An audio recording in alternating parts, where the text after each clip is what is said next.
Nah, jadi rahmat Allah itu yang membawa orang masuk surga. Itu kenapa ada hadis Nabi orang pernah membunuh 100 orang, ya, lalu dia ingin mendatangi majelis taklim, berjalan ke dari rumahnya, di tengah jalan mati. Nah, setelah ribut, malaikat dihitung langkah kakinya dan ternyata berlebih 1 jengkal. Kata Allah bawa orang itu ke surga. Ini betapa rahmat Allah itu besarnya. Bapak Ibu tidak pernah bunuh orang. Tidak ada di antara kita yang pernah bunuh orang itu. Dengar ceramah tiap minggu, tambah lu subuh tiap minggu, ya, tambah lu ibu-ibu majelis taklim sore, enak, ada duit seragam lah itu selanta, enak. Itu masih hitung palo tu jo. Jadi kau minta baju seragam, ibu kajunya agi piti, kadang palo itu. Kau mati tak kamu masuk surga tu ya, sulit rasanya. Karena Bapak Ibu berada di rahmat Allah setiap saat. Yang ketiga, wa nazalat alaihimus sakinah, Allah turunkan ketenangan hati. Ketenangan hati ini mahal Bapak Ibu ya. Jangan Bapak Ibu kira yang murah itu sakinah itu, ya. Orang yang Bapak Ibu kalau kacau, galau, ya, stres, jangan cari di tempat hiburan, jangan pergi jalan-jalan, cari pengajian seperti ini, duduklah di sini, tenang tuh. Saya yakin Bapak Ibu yang duduk sekarang pasti hatinya tenang. Aku sewantali tak kaluk itu. Lalu itu bukti tanang hati itu, Bapak Ibu. Kalau tak tanang hati, mah bisa lalu itu, Pak. Bisa ya. Ada orang Bapak Ibu di rumah dah latih spring bed, lah liduit AC, lah mati lampu, lah berselimut, tak ada mula lalu lah, Pak. Siku menyandar sih ketonggaknya, Pak. Sekancang komik lalu, Pak. Itu kalau tak sakinah mah bisa tuh, Pak. Ya, istri rancak apa? Artis. Perawatan istri saya ke Amerika tiap bulan. Budget perawatan istri itu 100 juta, Pak. Untuk merawat kuku istri saya, Pak, 10 juta. Itu kuku baru, Pak. Awak pegawai negeri gaji 5 juta, Pak. Gaji sebulan pertama untuk sebalah kuku baru. Separuh bulan kedua, separuh lalu kuku lurus. Menjelang bulan ketiga, awak mati dia, Pak. Mereka jadi kayu, Pak Ibu, tuh. Istriku mana manjo, Pak. Saking manjo, membuka salak saya tak pandai lah. Jadi, Bu, orang rumahmu durian yang dia luar datang saja, Bu. Terus salak saya pandai lah. Itu kuku mahal perawatannya, Pak. Tertangkuk narkoba, Pak. Suami istri tertangkuk narkoba lah, bedo dah, Pak, tuan. Ibu-ibu pasti nonton gosip, sabut nama langsung. Rangga dia pun nama langsung tenggosip ibu-ibu. Ketika diinterogasi bakok narkoba, jawabannya sederhananya, tak mau lalu atau malam. Jadi setiap malam narkoba, Pak, tak mau lalu, tak mahal lalu itu. Aiko menyandar sih ketonggaknya, sekarat serami kurang lalu apa ibu. Makanya bu kalau ceramah lalu jamaah, alhamdulillah baca, Pak. Jangan jago-jago no, Pak. Sakinah, ketenangan hati. Kalau ceramah kini mah payah warna apa ibu? Kamu kan pakai smartphone tuh, smartphone satu itu. Ya, buka si YouTube, golek-golek si rumah deh. Kena ceramah Maulid Nabi 1001 ceramah itu. Santiang-santiang bodoh ustaz situ deh. Ya, tapi yang hampir dia tak ada di YouTube itu. Ampunan tak ada di situ, rahmat tak ada di situ, sakinah tak ada di situ, dibanggakan Allah tak ada di situ loh. Adanya kalau Bapak Ibu datang ke sini. Itu makanya Bapak Ibu kalaupun ambo tiap selantar risiko ceramah, kau ada ceramah tibu lah kabari, walaupun itu ketu saya musa buitnya. Belum patang tu buya ikut ceramah, ini kau balik ada. Tidak apa-apa, yang perahu pahala yang hampir dari baru, Bapak Ibu. Nah, baiklah Bapak Ibu yang saya muliakan. Ini kalau kita bicara tentang Nabi Muhammad, itu tidak cukup waktu 1-2 jam Bapak Ibu, bahkan 1-2 hari pun tidak cukup. Karena sudah berjilid-jilid buku yang tulis tentang beliau untuk menjelaskan bagaimana keutamaan, kemuliaan beliau. Kalau kita kuliah dulu Bapak Ibu, itu ada minimal 4 SKS mata kuliahnya itu. Sirah Nabawiyah namanya. Ya, biografi Nabi. Nah, karena itu waktu kita tidak banyak, ya karena memang biasanya Bapak Ibu saya ceramah itu kan habis maghrib ya, Pak. Kalau habis maghrib kan perhentian murahnya. Bunyi alarm bisa berhenti kurang itu. Ini alarm bisa lah sudah Pak Cik, alarm tunggu dari subuh. Oh panjang ni Pak, ampun lah sasak pada kau Pak. Paling lama awak sampai 45 minit ni Pak. 9 berhenti lagi. Ya, kalau ada pertanyaan beko, silakan kat 1 jam sampai 9:30. Lama mana Pak? Beko anak-anak kau lalu saja beko lagi kau lamang. Weh mubazir ibu kerajo kau Pak. Yang ibu-ibu masak tu jangan dibantang lah dulu. Ambo kalau letak bantang kue kamu kau, ibu hilang konsentrasi ambo Pak. Tahan saya dulu, beko lah sudah, beko lah 9 seperempat, baru ya dan suansu. Ini apa yang? Nah baiklah Bapak Ibu. Nah kita mulai saja dari nama beliau. Baik ya. Nabi kita tuh namanya Muhammad. Begitulah dalam Al-Quran disebutkan minimal 4 kali kata itu muncul. Maka ada satu surat namanya surat Muhammad.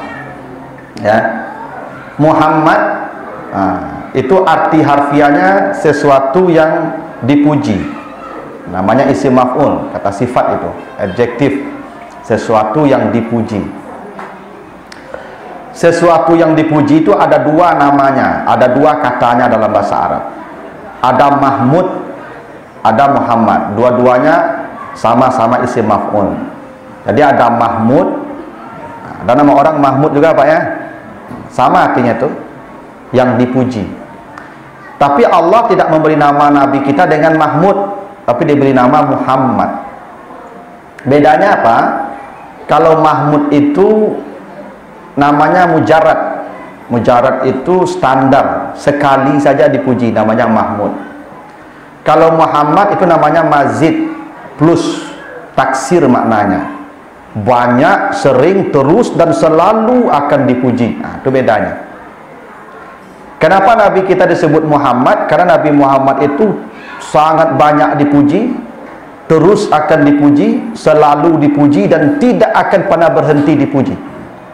Karena Allah sudah menjamin wa rafa'na laka zikrak. Muhammad, namamu telah kami angkat. Setiap nama Allah disebut, selalu nama Muhammad disebut. Asyhadu an la ilaha illallah, Muhammad sallallahu. Asyhadu anna Muhammadar Rasulullah, selalu begitu. Setiap ada nama Allah disebut, ada nama Muhammad disebut. Bahkan kubah-kubah masjid pun dibuat Allah di atas itu tulisannya, ada tulisan Muhammad di samping itu.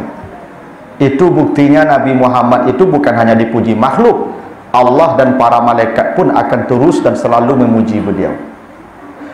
Bahkan ada satu buku yang judulnya dalam bahasa Indonesia 100 tokoh yang paling berpengaruh di dunia, penulisnya non-muslim, Michael Hart namanya. Itu dari 100 orang itu Nabi Muhammad nomor 1, walaupun menempatkan Nabi Muhammad nomor 1 pun tidak cocok. Karena Nabi Muhammad tidak bisa dibandingkan dengan makhluk manapun. Karena itu kata Allah, wa innaka la'ala khuluqin azim.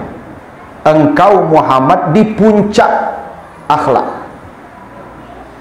Kalau dibandingkan dengan yang lain, bukan ala namanya itu. Nabi Muhammad itu di puncak. Nabi Muhammad itu terpujinya Bapak Ibu bukan hanya sejak jadi Nabi, sejak dilahirkan sudah menampakkan sifat-sifat mulia. Ada sebuah cerita populer Bapak Ibu, dalam banyak kitab sirah disebutkan, kan Nabi Muhammad itu diasuh dan disusukan oleh perempuan namanya Halimah ya. Kita bahas. Halimah ini datang dari kampung Sa'idah. Orang kampung Sa'idah itu pekerjaannya memang ya menyusukan anak-anak orang. Ya, karena memang dulu dalam tradisi Arab, anak ini memang disusukan oleh orang lain. Maka ada profesi menyusukan anak orang. Itu dulu Nabi hidup di masa itu, lahir di masa itu, maka ikut tradisi itu. Nanti setelah Nabi jadi Rasul, turun Al-Baqarah 233, tak boleh lagi. Wal walidatu yurdi'na auladahunna haulaini kamilaini. Ibu-ibu, perempuan-perempuan, istri-istri wajib menyusukan anaknya 2 tahun penuh, wajib hukumnya. Ibu wajib menyusukan anak 2 tahun, menyusukan, tak bagi susu lah. Beda tu mah. Dan ibu kau dah sibuk kau nyopara si susunya, tu nyerah tak di kulkas leh. Kau jadi sedot anak tu 2 tahun dah mau besok ibunya tuntut di akhirat tu. Cayolah kamu. Tu baca dulu Ustaz, ini anak ladang-kadang Ustaz. Imbaunya. Ya, tu namanya. Endah dia nyusu balik lah. Pala kadang tu susu leh tu dak tunggu tu. Ya. Imbaunya anak-anak tu. Dulu kalian tak sempat ama susukan panu 2 tahun lah ya. Lai bagi susu dulu tapi tak bersusuan lah. Ya, apa ama disibuk kerajo lu menolong ayah kalian. Ayah kalian pergi pemalai dulu. Terpaksa dia kerajo bantunya. Jangan lagi bapa nama di akhirat besok nak. Ya. Ndak aman mah, ndak masalah lah. Tu aman ibu tu. Tapi kalau ndak besok tuntut ibu tu. Kerana ibu tak bertanggung jawab namanya tu. Nak perintah Allah begitu. Ya. Nah, dulu memang disusukan oleh orang, begitu tradisi Arab. Maka Nabi itu disusukan oleh Halimah tu ceritanya. Jadi Halimah tu berangkat dari Saidah itu rombongan. Halimah ini miskin, ya, badan kurus, kendaraan kurus, karena miskin lah. Kurang gizi. Bahkan ceritanya air susunya hanya sebelah kiri yang ada, sebelah kanan kosong. Nah, kurang gizi. Tapi karena tuntutan hidup, cari juga lah anak untuk cari tambah-tambahan belanja. Ibu di Makkah orang dah dapat anak. Cik tinggal Nabi Muhammad ko. Tak namu orang ambil lepas tu anak yatim. Saya akan bagi piti ko pak nak dol. Bawa dulu ibu kalau lah mati apa ko anak ko lah selesai ko nak dol itu. Tu makok yang wajib disantuni anak yatim. Anak yatim wajib disantuni. Tapi kalau anak piatu mati induknya tak wajib disantuni lah. Makok itu apaknya doh. Paknya pergi renjo sampai yang menikah, sampai diserahkan ke suami besok. Yang wajib tu anak yatim. Bahawa kalau mati apaknya, amaknya menikah je laki-laki lain, mereka dibuat di suami baru yang nak tinggal. Itu aturannya. Bahawa anakku milik apak dan milik induk lah. Begitu ya. Tak ada yang mau bawa Nabi tu. Siapa yang mau kasih belanja nanti? Tinggallah Nabi Muhammad sendirian di situ. Datang Halimah, ya, temu kakek Nabi. Kata kakek Nabi, kau lihat anak-anak ciah cucu ambu anak apaknya nak do leh. Ya kan, kau cari piti engkau yang nak do piti lah. Tapi kalau engkau meliharanya, kau namu engkau meliharanya, mudah-mudahan Allah memberkatimu. Bayo lah jo suami, dah baca itu dah anak seorang kau tinggal ya. Nak dak bapak lah kiranya. Kau cari piti dak kerapik untuk lo kau. Baca ro tu. Kata suaminya kau lagi namu kau melihara, taluk dia kau cubalah cek suaminya. Ya dah, ambillah anak kau, sepakatlah, jadilah, dah bawa kami kasuh. Disusukanlah. Pertama kali menyusu, disusukan ke yang kiri tadi yang ada isinya. Yang di situ anak Halimah sudah menyusu, Hamzah namanya. Apa yang terjadi? Nabi tidak mau menutup mulutnya rapat-rapat. Seperti Nabi Musa dulu disusukan ke semua ibu-ibu di Mesir, tidak mau dia. Sampai ibunya datang. Ini juga tidak mau Nabi Muhammad tu menyusu. Ini heran Halimah bala anak ketik kau nak mu menyusu kan. Besok kalau anak-anak ketik tu kan tak fikir kan betul. Kabau Jawi pun nunjuk ikut tu. Betul. Maka nak namu anak kau. Iseng salah putar ke kanan yang kosong tu. Baru Nabi nak mahu apa itu. Ya, dan itu mukjizat pertama, kantong susu Halimah penuh. Di situlah Nabi 2 tahun menyusu, tak pernah ke yang kiri. Tak pernah mau dia ke yang kiri. Pada usia Nabi 7 hari ketika itu baru ibu. Karena sebelumnya Nabi menyusu ke Suwaibah budak Abu Lahab. Kenapa Nabi tidak mau menyusu ke yang kiri? Karena itu punya orang. Ada yang punya, yang kanan yang tidak ada pemilik. Nabi mau ke yang kanan. Tuh, hebatnya Pak. Nabi itu umur 7 hari bisa membedakan punya orang yang punya awak. Tuh hebatnya Nabi. Awak kadang-kadang tak beda loh Pak. Ya. Itulah bukti Nabi Muhammad tu Muhammad terpuji. Nah Bapak Ibu, keterpujian Nabi itu tidak bisa dijelaskan dengan kata-kata. Saking hebatnya akhlak Nabi. Nah persoalannya Bapak Ibu, kita yang hampir kita pelajari, Nabi itu menjadi mulia itu tidak kebetulan, diset oleh Allah untuk jadi contoh bagi kita. apapun perjalanan hidup Nabi dari beliau sebelum dilahirkan sampai meninggal, itu tidak ada yang kebetulan. Semuanya disetting oleh Allah untuk jadi pelajaran bagi kita. Mari kita belajar dari bagaimana Nabi menjadi manusia yang terpuji, supaya Bapak Ibu bisa belajar untuk menjadikan anak keturunan kita seperti Nabi Muhammad. Satu, siapa bapak beliau? Bapak beliau namanya Abdullah. Abdullah itu kalau Bapak Ibu baca sejarah, adalah pemuda yang paling saleh di kota Makkah. Tidak pernah dugem, karena orang Arab dulu suka dugem, Bapak Ibu. Pesta-pesta malam itu kebiasaan orang Arab. Tidak pernah minuman keras, tidak pernah mabuk-mabuk. Karena khamar itu budaya Arab yang susah menghilangkannya. Sampai ayat 23 tahun turun ayat untuk mengurus khamar itu sampai haram. Ada 4 ayat yang turun itu bertahap. Saking susahnya khamar itu dihilangkan. Bapak Nabi tidak pernah mencicipi khamar satu teguk pun. Tidak pernah pergaulan bebas, tidak pernah macam-macam. Itu makanya banyak wanita-wanita di Makkah itu berharap jadi istrinya Abdullah. Saleh. Dan bapak Nabi itu beriman. Jangan dibilang bapak Nabi itu musyrik. Ada juga pendapat katanya bapak Nabi masuk neraka. Siapa bilang? Bapak Nabi itu pengikut ajaran nenek moyangnya Ibrahim. Hanif namanya. Memang sejak Nabi Ismail tidak ada Nabi setelah itu. Tapi ajaran Nabi Ibrahim tetap berkelanjutan tuh. Mereka salat, mereka puasa, mereka zakat, begitu. Memang dari awal sudah diajarkan begitu. Makanya Ibrahim ketika meninggalkan Ismail di pinggir Ka'bah, di surat Ibrahim ayat 37, apa kata Ibrahim? Rabbana liyuqimus shalah. Ya Allah, saya tinggalkan anak cucu saya di pinggir Ka'bah ini, tolong jadikan anak cucu saya menjaga salat mereka. Berarti bapak Nabi salat itu. Karena bapak moyangnya Ibrahim salat. Masa cucunya tidak salat? Bapak Nabi itu mukmin, bukan musyrik, Ibu. Masuk surga itu. Memang tidak beriman ke Nabi Muhammad karena belum lahir. Tapi beliau beriman kepada nenek moyangnya Ibrahim dan Ismail, dan itu yang diikuti ajarannya, Hanif namanya. Dan pemuda saleh. Makanya bapak Nabi itu usia 23 tahun mati. Setelah menikah dengan Aminah, sudah tertanam benih, 2 bulan hamil, bapaknya pun meninggal dunia dalam perjalanan dagang menuju Syam. Di Madinah meninggal dunia. Jadi memang bapak Nabi itu Ibu tidak panjang umur lah, 23 tahunnya. Kenapa memang orang kampung Ibu kalau orang elok laku tak panjang umur lah. Ambo nak macam Ibu yang panjang umur dia elok laku lo, kau aja salah paham lah. Kau aja tahu kau saya kami nentu tua kau dia elok laku kami rendah. Ya tu pameo orang saya Ibu. Kalau mati muda kan di yo elok laku itu. Gitu. Kalau gaib mati kan nampak banyak buruknya Pak. Itu dia elok deh. Muda kan ada buruknya tu.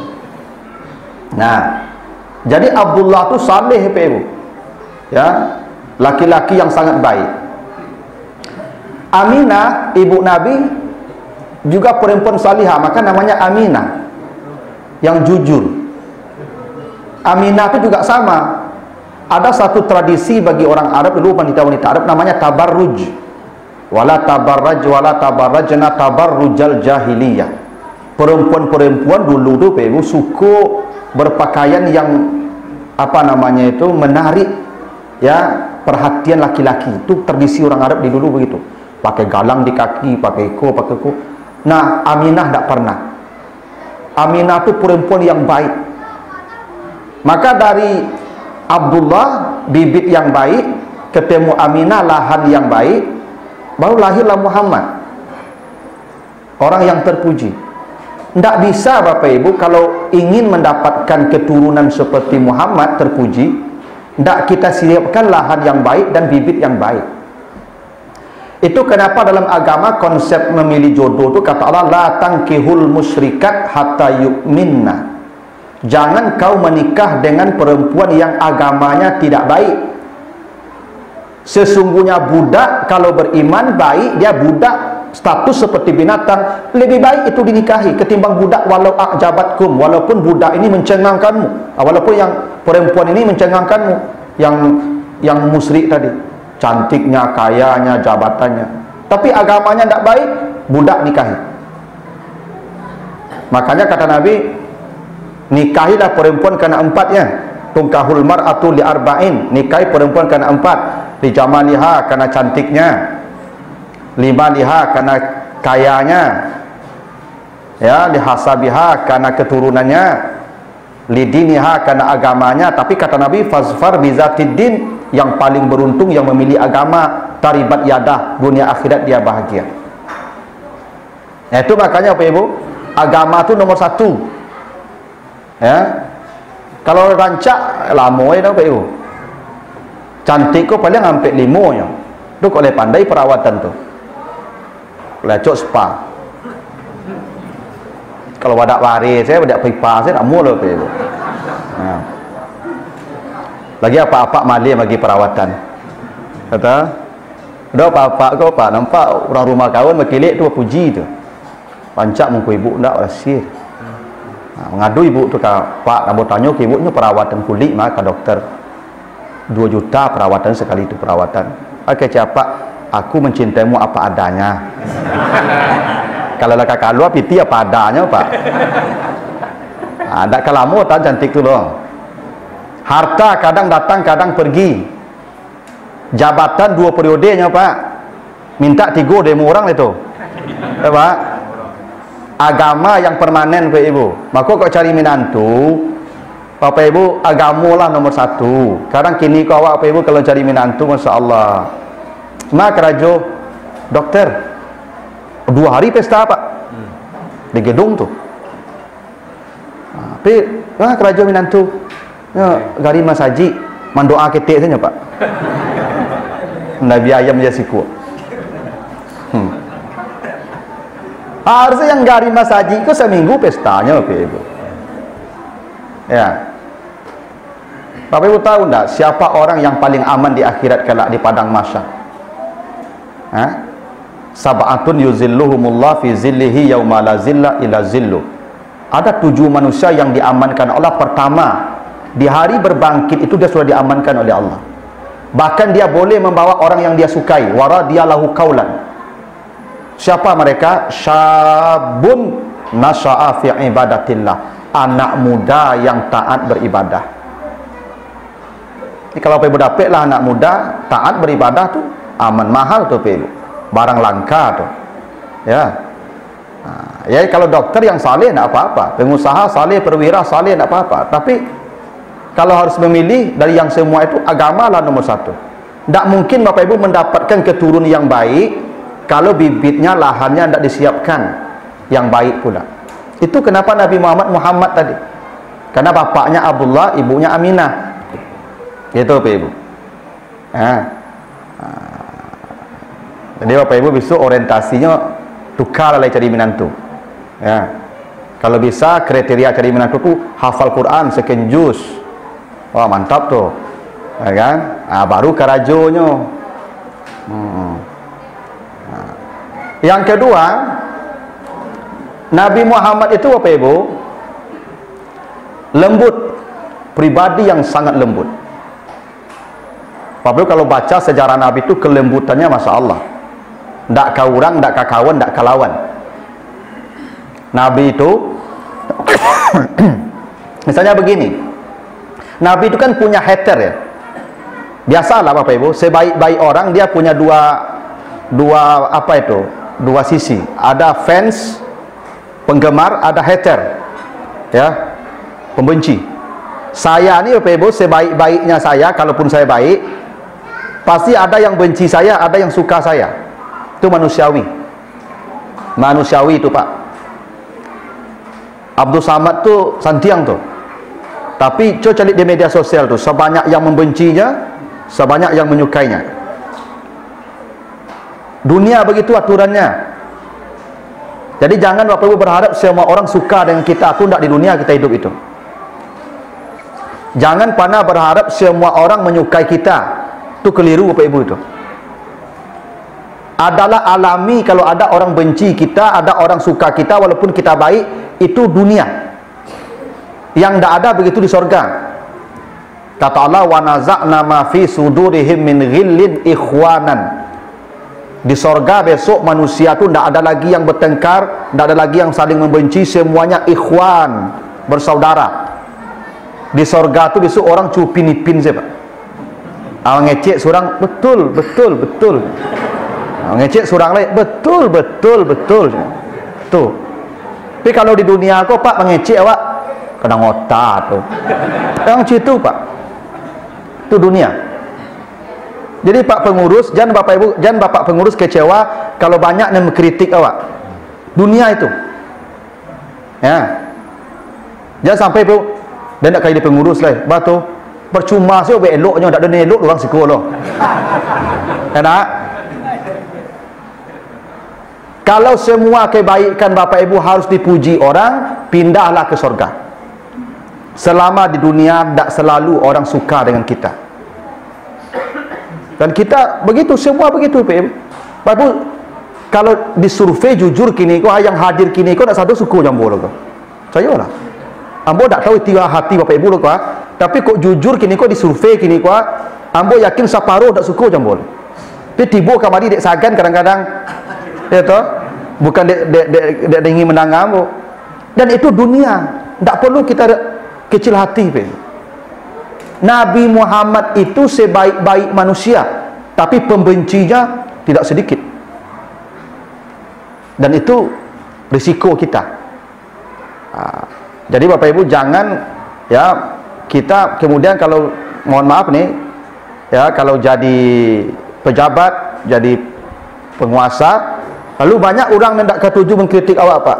Lalu berang kecewa Pak. Itu tidak paham dengan dunia namanya itu Pak. Dunia begitu. Memang dari dulu diciptakan dunia begitu. Ya. Tapi Nabi tidak pernah menunjukkan sifat kasar kepada pembencinya sekalipun. Abu Lahab tu ketika Nabi ceramah, ketika Nabi berdakwah itu dilempar dengan batu. Istrinya menebar duri. Abu Lahab, apakah pernah Nabi membalas? Allah kemudian mencaci Abu Lahab. Tabat yada Abi Lahab wa tab. Nabi tidak pernah keluar cacian apalagi balasan. Tidak. Karena Nabi sudah tertanam sifat lembut di hatinya. Orang benci dia tu biasa, tidak ada masalah. Abu Jahal menggali lubang dalam satu kali dia gali lubang untuk menjerumuskan Nabi ke lubang, lupanya je lubangnya. Ini masuk surang. Nabi sampai mangkit kok tiba dawak sayang itulah engkau perang yang mati yang Nabi tidak. Nabi bergegas angkat sampai di atas, bukannya terima kasih Pak. Cik Abu Jahal dari tadi tali banyak masuk dan dapik loh, jangan tangan cang limang beraja sihir saja. Nah kau tiba dawak ke bantam ke bawah balik tu masuk anglik je. Ya Pak. Tak pernah Nabi begitu, senyum saja Nabi. Ya. Nabi pergi ke Taif, dilempar dengan batu sampai berdarah-darah kepala Nabi Pak. Darah kepala Nabi. Datang malaikat Muhammad, angkat tanganmu ke langit, saya hancurkan tu orang. Nabi angkat tangan ke langit, tapi bukan berdoa minta dihancurkan.